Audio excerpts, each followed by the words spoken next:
Hello and welcome to week 2 of Jets Final Drive. I'm your host, Jeane Coakley, and as always, I'm joined by SNY's NFL insider, the one and only Connor Hughes.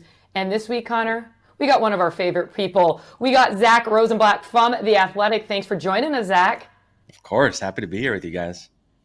All right, guys. Well, it wasn't pretty. In fact, at sometimes it was downright ugly, but the Jets got their first win in Tennessee yesterday, 24-17. It was a win filled with some great plays, some really bad plays, a lot of penalties, just, a week 2 win. So after seeing them lose in San Francisco week 1, seeing them win in Tennessee week 2, what are your thoughts on this team right now as we speak? Connor, still the same opinion as last week?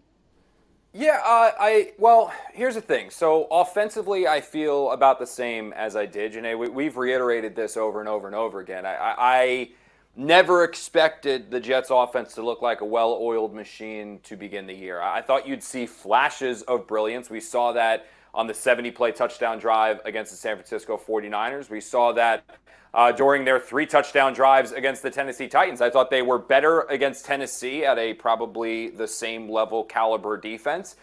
We certainly saw them attack in different ways with Breece Hall and things like that. I know some people wanted the explosiveness down the field. That's just not how the Titans play defense. They play defense very similar to the Jets, where they constantly have people back deep and force you to go the length of the field if you want to put points up on the scoreboard. But you saw better aspects of the game, and I think against New England, they're going to look better than what they did against the Titans. And when we go on and on and on, every single week you'll see this offense look a little bit better. My concerns with this team, though, aside from Nathaniel Hackett, which is always going to be a concern, as we're going to reiterate all throughout this season, do though now center on the defense, because Quinnen Williams is this team's most dominant player. Sauce Gardner is probably their second best player.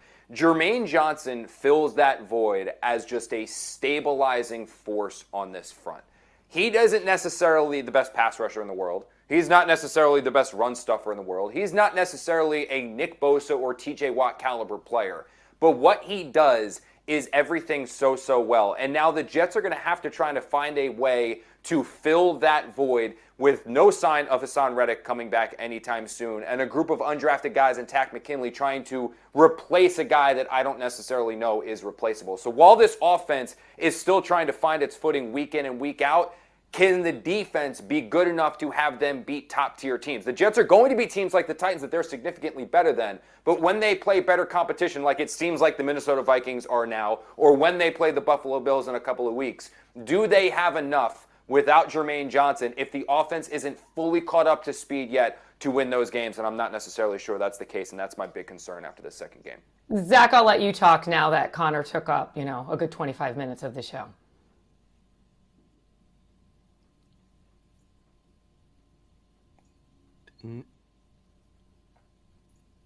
Zack, we got you? Can't hear you, Jeane. Zack, can you hear me? Now I can hear you. Oh, there we go. All right, so again, now that Connor's done talking, what about you? What's your thoughts now that week 1 and week 2 are completely 2 different teams? Are they still the same team you thought they were? Yeah, the hardest thing for me to grasp as someone who's not covered the Jets for that long, but the fact that we're through 2 games and we're not sitting here talking about how the offensive line and the quarterback are the biggest concerns we have. Right now, it's the defense is the biggest concern. They looked like the Jets of the last 2 years at the beginning of that game. They were being very conservative, not taking shots down the field, maybe even Rodgers holding on to the ball a little too long. But the difference between this team and the other teams is Rodgers. You get later in the game, and that's when he turns on the Jets. That's when he starts getting rid of the ball quickly. They start making plays down the field, and they go into that last drive, 8 minutes left, and everybody on that team did not feel any stress about the idea that they could go down the field and score. And so for those reasons, I'm very optimistic on this offense, maybe even more than I thought I would be at the start of the season. You have a guy in Braelon Allen who's kind of emerging now as a legit weapon. Garrett Wilson's there. Breece Hall is doing his thing. The offensive line is doing their thing. So I come out of that game offensively being very optimistic about this team's ability to take the next step and become an explosive offense and score some points as they get used to playing with each other. The defense, I have a lot of concerns about how they're going to get pressure up front without Jermaine Johnson. They don't really have a great rotation of guys now at defensive end, and that's a huge part of this defense over the last few years. So I'm very curious to see how that plays out. But as long as they can keep it close every week, then they're going to have a chance because they have Aaron Rodgers. And in the fourth quarter, he's going to turn it on, even if he's 40 years old coming off an Achilles. And Zack hit the nail on the head. Just real quick, it's talent. Like that's what we haven't seen from the Jets in so long. I mean, they were put in positions with Mike LaFleur and with Adam Gase before that, and with Jeremy Bates before that, and all these guys. Like they never had a roster that was capable of stepping foot on the field offensively, and you being able to say, we are better than you at 10 of 11 positions, if not more. And a lot of times that's the case now for the Jets. They have weapons everywhere. They have a well above average offensive line that's continuing to gel. By the way, Morgan Moses, Tyron Smith, they've been able to stay healthy with what the Jets are doing with them. Aaron Rodgers is going to continue to get more comfortable as he knocks the rust off. You're going to see Mike Williams working more. You're going to see Garrett Wilson get more active when he doesn't have Snead on him. This team, you can't keep them down for 4 quarters. Eventually, they are going to get into the end zone. And what's wild is, like, I was reading some criticisms. I covered the Giants game last week. I was reading some criticisms of the Jets offense. Do we realize that they went up against the San Francisco 49ers in week 1, one of the best defenses in the NFL? They went up against the Tennessee Titans in week 2, one of the best defenses in the NFL. They scored 3 touchdowns in both of those games. Like, when was the last time that we saw a Jets team capable of doing this? Like, there were months and that we didn't feel like they put up points like this. So it's going to get better. They still have to gel. It was never going to be well over Machurna early on. And what, if you want to hang your hat on it, it's what Zack hit. They have the talent now to compete against anyone offensively, and that's going to take them a long way this year. And that's exactly what I was going to say. I mean, it's crazy to talk about it. We're talking about the defense having some problems, no concern really about the offense. And a big piece of that, let's talk about Braelon Allen. He had 2 touchdowns yesterday. He's 20 years old, the youngest guy in the NFL to do that. I mean, do the Jets now have a 1A and a 1B with Breece Hall and Braelon Allen, or is it still Breece is the number 1 and Braelon's the number 2? What do you think, Zack? You know, as someone who's covered a decent amount of training camps, Connor too, you kind of feel vindicated when a guy who is very good in training camp translates to the season, because a lot of times you're wrong about guys when they're playing against their teammates every day. And Braelon looks like the guy we saw all summer. And so to your question, like, I think earlier in the season than I expected, because the Jets usually take their time with the young players, I think he's earned a role. He looks like one of their 3 or 4 most impactful offensive players right now as Mike Williams gets into the groove of things. And they're gonna find ways to get creative with them. You know, they put them both on the field at the same time, which is something they never really did the last couple years. I think they wanted to do that with Dalvin Cook. It never happened. And so you have a guy in Braelon Allen who's a strong runner, much better in the passing game than anybody expected. And they're going to have a hard time keeping him off the field, and that's not a bad thing. Now you can give Breece Hall a breather. And at the end of the season, if they're both healthy, then you have 2 legitimate number 1 running backs playing at the same time. Breece is always going to be the bell cow. They're going to give him the ball, 20 times a game, however many. But if you can get Braelon Allen 5 to 10 touches every week, I think you feel pretty good on offense. You know, Jeane, the first 2 years of Breece Hall's career when he was on the field, when he came off it, there was no threat. You could just focus on Garrett Wilson. You could focus on whoever. You could pressure the quarterback because you knew that there was no other running back, not Dalvin Cook, not Michael Carter, that was capable of making a play. There was a significant and substantial drop-off from Breece Hall to everyone else. And everyone knew the Jets wanted to feature Breece Hall. And then when he came off the field, it was like, well, okay, we don't have to worry about that anymore. It's to the point now where all eyes are still going to be on number 20 because he is an all-pro caliber player. But what you now have in Allen is a player you have to worry about as well. And when Breece Hall needs a breather, you don't have to give him the ball 40 times a game, even though I know he'd love it. You can give him it 20, keep him fresh throughout the course of the season, and know the snaps that he's not on the field, you're not going to have any bit of a drop-off. But what Zack touched upon, which is something that I did absolutely love, and if anything, it made me say, okay, Nathaniel Hackett, you're starting to piece this thing together. It was the first touchdown that Braelon Allen scored, because what the Jets did was they took Breece Hall, who everyone's going to have their eyes on, and they shot him out right. They pump faked him, and then they came over to Braelon Allen, who made a play and got into the end zone for a touchdown. As soon as Aaron Rodgers looked towards Hall, all eyes went towards Hall. And then he was able to come back and give it to Allen, who went into the end zone. But it's not like they're just giving the ball to someone else. They're giving the ball to a player that can play. And this is something that we have seen from this guy. Zack said training camp. I go all the way back to OTAs when he stepped on the field, when Breece Hall wasn't working because the Jets were still working him back from some off-season stuff that he was working through with some minor injuries. Braelon Allen got rep after rep after rep. Not Izzy Abataconda, who was there last year. It was Allen. And there were so many times in OTAs and then in minicamp where you just turned your head and said, that guy looks like he can play a little bit. That guy looks like he can play a little bit. Whether it was catches, whether it was runs, you were just consistently seeing this guy flash.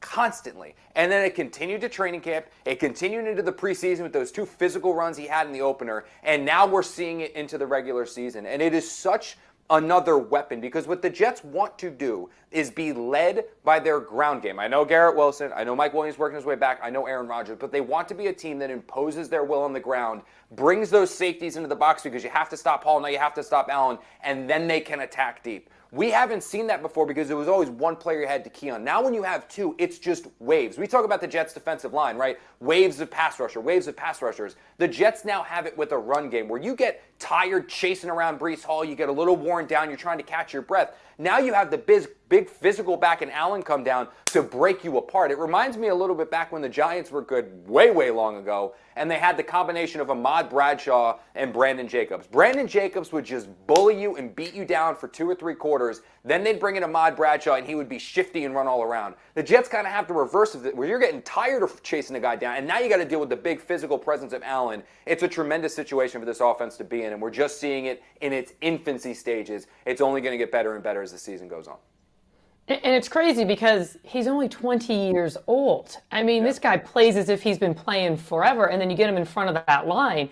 I think he made the comment, like, my Nana could run through that. Yeah. I mean, you add that with the line, it's kind of crazy what these two, the killer bees, can do.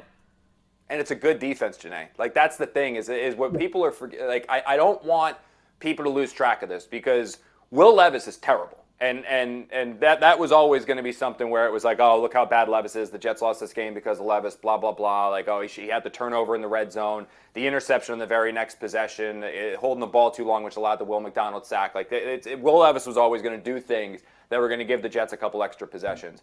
But this Titans defense is one of the 5 best in the entire NFL. The 5 best in the entire NFL. These were the games the last 2 or 3 years that the Jets scored 6 points and were run out of the building and were a laughingstock.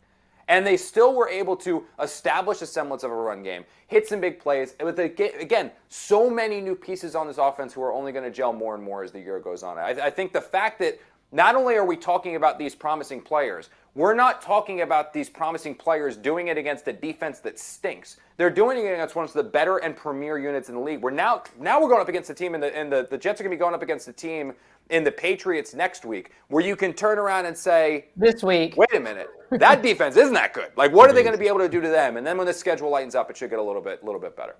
All right, let's talk about the Jets defense, because again, crazy that we're actually not that many concerns about the offense, more concerns about the defense. Let's talk about Jermaine Johnson, because it was heartbreaking to see a guy like Jermaine Johnson, who's worked so hard. You know, he's out for the year with a torn Achilles. And Zack and I were both at the game. We talked about this. He talked in the locker room last night. And you don't see guys after injuries like that talk after a major injury. And it was really cool for him to do it. But he said, I'll be back. So guys, does that mean that the Jets need to work out a deal with Hassan Reddick? Zack, I'll let you talk, because Connor likes to talk for a long time. If Hassan Reddick didn't have leverage before, he certainly does now. This defense is predicated on the defensive line winning up front. They don't blitz, they don't do exotic things. It's just the defensive linemen go one-on-one and they win their matchups. And when you take away Jermaine Johnson and you don't have Bryce Huff and John Franklin Myers in there, I don't have a lot of confidence in this group winning their matchups consistently. Will McDonald had a great game. He had 3 sacks. The last one was the best one. He won with power. Robert Saleh has been asking for that all offseason. But he has not been a full-time starter. He has not had other teams preparing for him all week. Michael Clemens has not shown much as a pass rusher. Tack McKinley's a journeyman, and you have a couple of undrafted rookies. And so you look at that defense, and they need pass rush to succeed. And so the unique thing about this losing a key player like Jermaine is that you have the guy that can fix it on the roster. He just hasn't shown up since his introductory press conference. So if they were ever going to make this work with Hassan Reddick, they're going to have to make the call. Joe Douglas is going to have to call him and give him some money.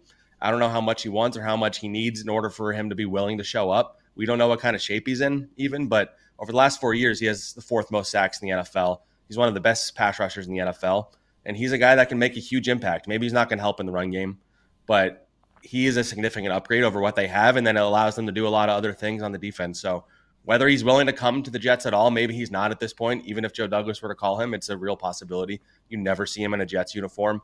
But Joe Douglas needs to make the call, and they need to see what they can do to try and convince him to come, because I wouldn't say their season depends on it, but it kind of does a little bit. Did we see glimpses, O'Connor, with Will McDonald? Can he kind of fill somewhat of a void? It's tough because I think, honestly, Jeane, and we talked a little bit about this in the open, is that I don't look at Jermaine Johnson and just see pass rusher. You know, like if you compare this situation to the Jets last year and say they lost Bryce Huff, it's like, okay, well, he's a pure pass rusher. They just need another pure pass rusher. Boom, you throw then you throw Will McDonald up, and Will McDonald can take those snaps from him. Or if they had lost John Franklin Myers, he's kind of like that run-stuffing defensive end. It's like, okay, well, Michael Clemens can kind of fill in and do that role for them. Jermaine Johnson was the one player in this defensive line that did everything. Like he's not just a pass rusher. Yes, he rushes the passer well, but he's also the run stuffer. He's the one player that Aaron Wycott and Jeff Ulbrich could hang their hat on and say, like, this guy is just going to be a stabilizing force on the outside. So if the Jets go out there and they were able to bring in Hassan Reddick, it's going to be a major infusion of talent into their pass rushing department. But how does it help the run game? You know, like it's such a brutal blow and the first true test of adversity, because there's not one player that's going to fix everything. There's so much that Johnson does well and so much that he was asked to do for this team. Even just that side, think about the defensive ends anyway. You feel maybe not so confident with Michael Clemens as an edge-setting force. Now suddenly you're going to feel not so confident either side. I know Will McDonald's going to certainly play a ton more. You're going to see McGregor fill in as well, probably when the Jets need a little bit more bulk on the outside for Jermaine Johnson. But the first part's going to get an infusion of snaps is Will McDonald. I just worry that, yeah, Hassan Reddick would help the pass rush, but I don't necessarily know if he replaces Jermaine Johnson, because truthfully, I don't think there is a replacement on this roster, because there isn't a complete defensive end on the roster. Hassan Reddick, he was a player. One of the reasons why the Eagles wanted to move on was because they felt he sold out for sacks last year for them. The last couple of years, that's all he did. He was the OCU manure, running around the outside just to make sure he could get his 10 sacks a year. That's great when you also have players that can stop the run. But now what are the Jets going to do? Have a pass rusher in Will McDonald who can't necessarily play the run, and then a pass rusher in Hassan Reddick who can't really play the run, and then Michael Clemens, who I don't necessarily know how much this team trusts. I mean, this is a brutal, brutal blow for a team. And Reddick would help things. I don't know if, Zack, you could talk about this too. I don't know if this is going to soften any stance, because I don't know where the money is coming from to pay him. I mean, there has to be someone willing to write that check, and I don't know if the Jets are willing to write that check right now until he shows up. But it would be the first step probably, is bring him in and then figure it out. But I don't know if it necessarily fixes anything. All right, let's talk about possibly maybe fixing the offensive play calling a little bit. It seemed by the end of the game yesterday that Nathaniel Hackett and Aaron Rodgers getting a little more creative. Do you think that was just a matter of Aaron and Nathaniel getting back on the same page, the chemistry coming back together? Did you see something that caused this change, or was it just them getting more comfortable with each other? They connected on some big I was going to let Zack talk, because Connor, you just like to talk a lot. Go, Zack. Sorry. I got you, Zack. Don't worry. I was going to say, I found it funny that after the game, Aaron Rodgers went out of his way to share an anecdote about how this week he went up to Nathaniel Hackett and said, we should do that play where we have both the running backs in at the same time. And Nathaniel Hackett's like, I don't know if this is the right week for that. And then Aaron Rodgers convinced him otherwise. They go out and do it. They have that amazing touchdown where he fakes it to Breece Hall, and then he throws it to Braelon Allen, and he runs for the score. And then he points at Nathaniel Hackett on the sideline as if to say, like, told you so kind of thing. So I think they're still balancing out, like, what Aaron wants to do, what Hackett wants to do. I do still have some concerns about how conservative they've been at the beginning of the games. It was a problem pretty much every week last season, where they're coming out, they're run, pass, or basically run, short pass, and it's just not – everybody kind of knows what they're going to do half the time. And so having Braelon Allen as another weapon, I think, adds another wrinkle into the offense. It allows them to get a little more creative.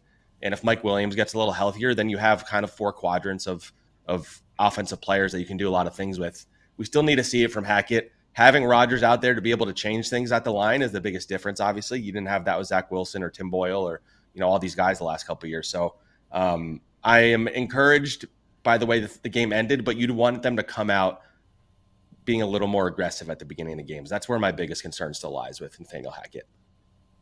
Yeah, and what's promising for me is just that you did see it was again comparable defenses, better in week 2 than week 1.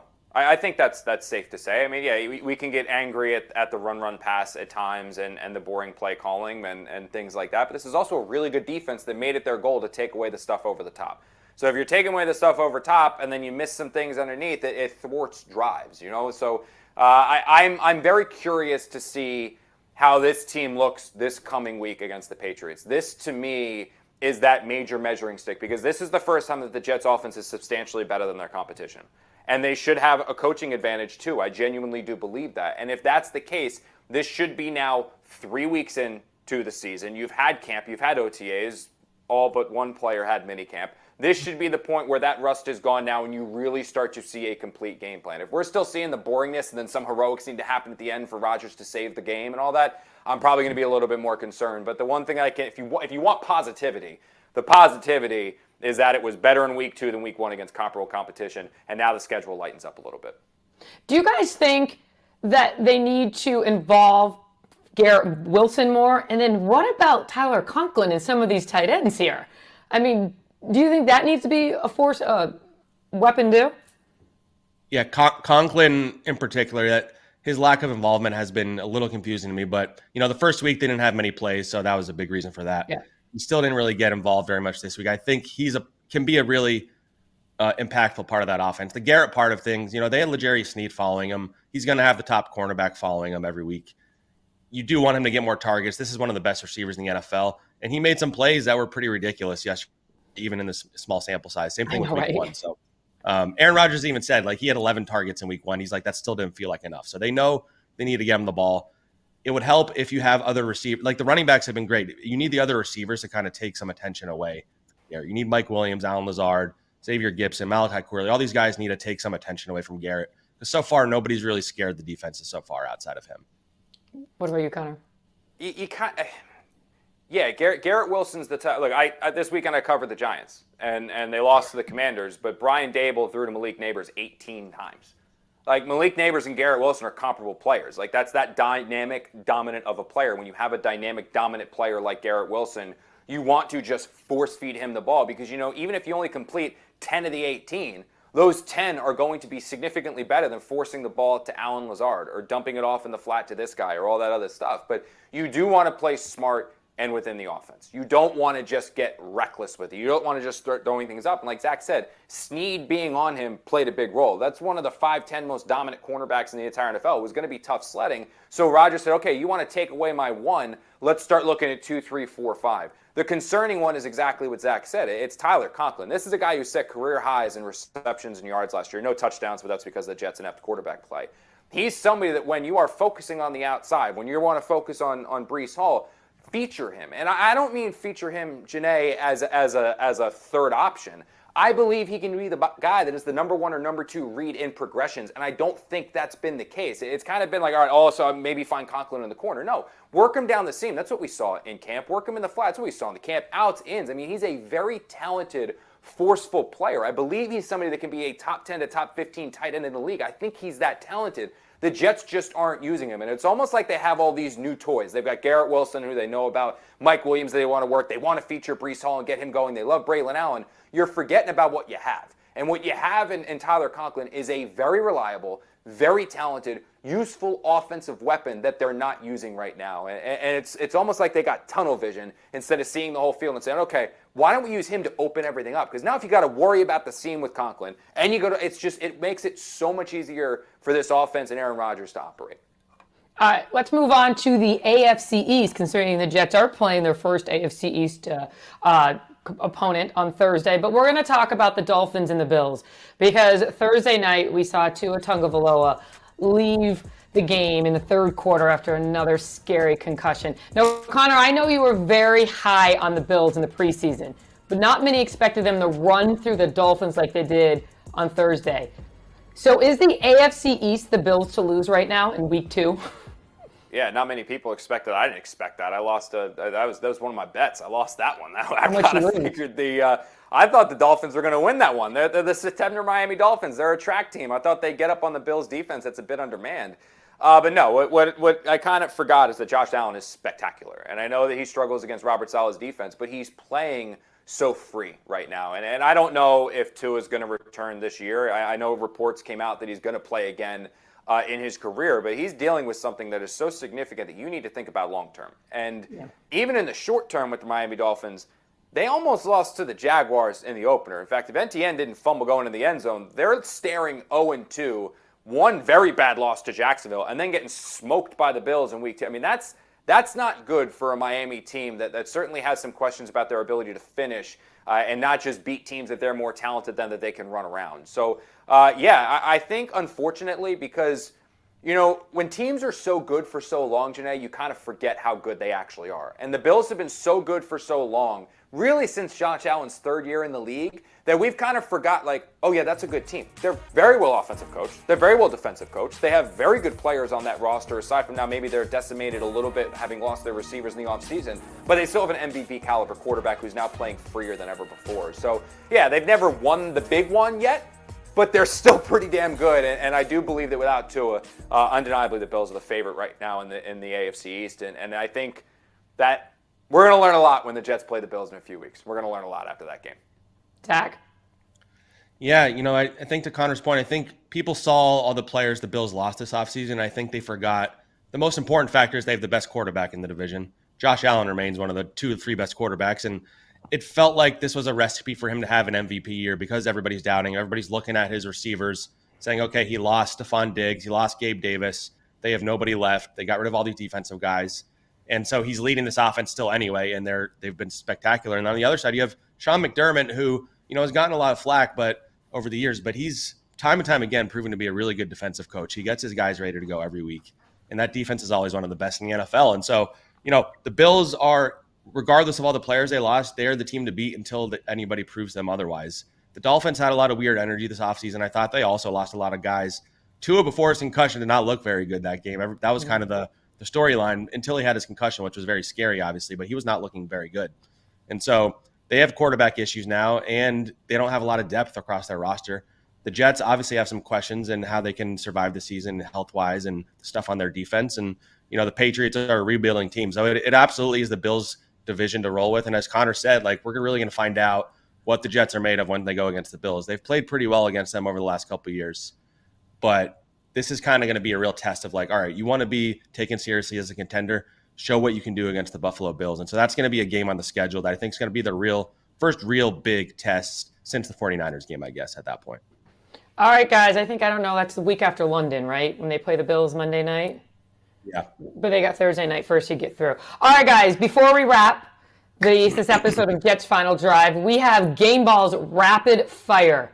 All right, you got to give the guy you're going to give your game ball to from yesterday's game. Zack, we'll start with you. Yeah, I'm going Braelon Allen. We hit on a lot of the points already, but the offense really started to open up once he got out there. That's when they went from being a little boring to being a little creative, and he really changed things. And he changes kind of the ceiling in this offense if he can be what he did if he can do what he did that week. Connor. Yeah, Jeane, I'm going with Mike Williams. It was just the one catch, that 16-yarder on 2nd and 16, but I don't think the Jets win this game if he doesn't bring that in. I mean, the Jets brought him in to be the 50-50, go get the ball, physical presence, dynamic force, take some pressure away from Garrett Wilson. He's still working his way back. He's still in a pitch count, but you got that glimpse of what he can bring to an offense, and there were some concerns on whether he could physically still do it. That answered him for me. As long as he is on the field, he is a dynamic presence, and he's going to be a force. And I don't see the Jets winning this game. I know Braelon Allen was spectacular. The defense made plays when they had to, all that stuff. Aaron Rodgers, the 2-minute drive. But that catch did it because they're not going to convert 3rd and 16. And I kind of felt like the Titans were probably going down and kicking a game-winning field goal if not. I can't hear Connor, so can you hear him, Zack? Yeah, I can't hear either of you right now. Okay, I can't hear anybody right now. So anyways, I was going to say I'm going to give the game ball to the person who muted Connor's mic, but I guess they muted my mic. I don't know, but you guys can still hear me. All right, for now, thank you all for joining us on this episode of Jets Final Drive. For Connor Hughes and Zack Rosenblatt. Hey, thanks so much for joining us, Zack. That was a lot of fun. Again, I can't hear you, so don't even talk back. I'm Jeane Coakley. We will see you all on Friday following the Jets home opener against the Patriots on Thursday night football. Going to be fun. Bye, guys.